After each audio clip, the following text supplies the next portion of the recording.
Bapak, saudara yang terkasih dalam Tuhan Yesus Kristus, selamat bertemu kembali dengan renungan pagi dari Gereja Kalimantan Evangelis Banjarbaru.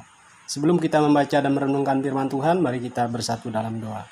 Bapa yang baik, Bapa dalam Yesus Kristus, kami memohon Engkau melawat kami dalam perenungan kami di pagi hari ini.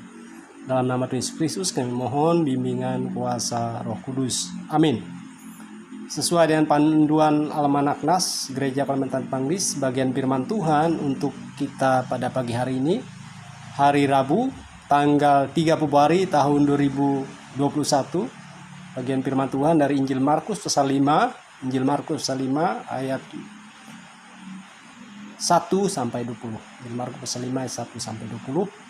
Tapi saya membacakan untuk kita dari ayat 7 saja untuk dasar perenungan. Dan dengan keras ia berteriak, "Apa urusanmu dengan aku, hai Yesus, anak Allah yang maha tinggi? Demi Allah, jangan siksa aku." Saudara yang terkasih dalam Tuhan, pada pagi hari ini saya memberi tema perenungan untuk kita, yaitu iblis takut. Iblis takut. Saudara, kuasa iblis itu sungguh ada. Jadi nyata ada ya. Di dunia ini sampai saat ini kita tidak boleh menganggapnya tidak ada, tapi kita tidak boleh juga menganggap bahwa ia lebih berkuasa dari kuasa Tuhan itu sendiri, dari kuasa Tuhan Yesus Kristus. Dalam ayat 7 tadi sangat jelas memperlihatkan kepada kita, menyatakan kepada kita bahwa iblis pun mengakui otoritas Allah dalam diri Tuhan Yesus Kristus. Katanya, jangan siksa aku.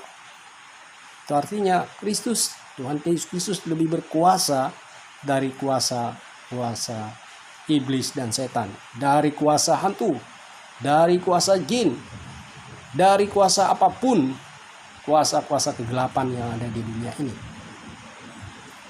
Dengan demikian, ini menjadi pegangan bagi kita bahwa dalam menjalani kehidupan ini, ketika kita berhadapan dengan kuasa kegelapan, dengan kuasa iblis, kita boleh berpegang teguh kepada kuasa Kristus yang lebih berkuasa dari kuasa-kuasa kegelapan.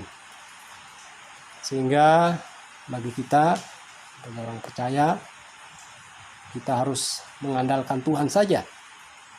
Kita tidak boleh menyembah iblis, mencari keberuntungan dengan iblis, mencari persugihan, mencari kesembuhan, mencari keselamatan, mencari nomor togel, dan segala macam yang bisa membawa keberuntungan bagi kita dengan cara menyembah kuasa-kuasa kegelapan. Jadi, Ibu Bapak Saudara yang terkasih dalam Tuhan, iblis aja takut.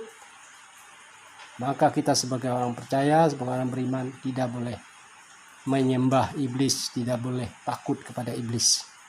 Kita harus takut kepada Tuhan dan menyembah Tuhan saja. Nah, ia sanggup mengusir iblis dan setan. Sebabnya kalau ada rumah yang lama nggak ditepati, kita harus berdoa di rumah itu supaya tidak kuasa iblis dan setan. Kalau kita mau lewat kuburan, kita merasa takut, kita harus berdoa kepada Tuhan supaya tidak ada hantu yang bisa mengganggu kita di perkuburan. Ibu Bapak Saudara yang terkasih dalam Tuhan, jadi poinnya kita jangan takut pada kuasa iblis, setan, hantu, karena ada kuasa Kristus yang melindungi, menjaga kita. Kita tinggal berserah, bersandar pada Dia, maka kuasa itu akan takut mengganggu kita. Kiranya kita boleh terus bersandar dan berserah kepada kuasa Tuhan Yesus Kristus dan bukan menyerah kepada kuasa-kuasa kegelapan, kuasa-kuasa iblis dan setan. Amin. Firman Tuhan, kita bersatu dalam doa. Bapa dalam Yesus Kristus, kami bersyukur atas firman-Mu. Biarlah kami boleh menjadi pribadi yang mengandalkan kuasa Tuhan Yesus Kristus, bukan kuasa-kuasa kegelapan. Dalam nama Tuhan Yesus Kristus, kami berdoa. Amin.